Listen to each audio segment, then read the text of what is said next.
দেখুন, দ্বন্দ্ব তো আমরা সেভাবে আমরা তো বাচ্চা নই যে আমরা দুজনে মিলে ঝগড়া করবো। ওনার বয়স, আমি এক বয়স্ক মানুষ, আমার একটা এতদিনের একটা কর্মসূচির একটা বয়স হয়েছে, আমি এতদিন ধরে কাজ করছি। আমরা কেউ 20-22 বছরের বাচ্চা নই যে আমরা একটা সাংঘাতিক রকমের দ্বন্দ্ব নিয়ে বা মাথা চিন্তা করে কিছু করব বা রেগে যাব, ঝগড়া করব, আড়ি করব, ভাব করব। এটা তো হয় না কখনো।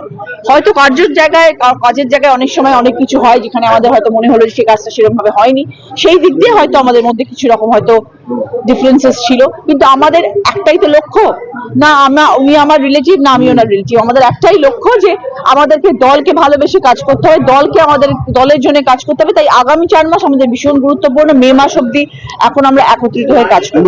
জানেন, ভুল বোঝাবুঝি যদি কিছু হয়ে থাকে, দুজন দিদি এবং অভিষেকের সাথে দুজনে একে চলবো।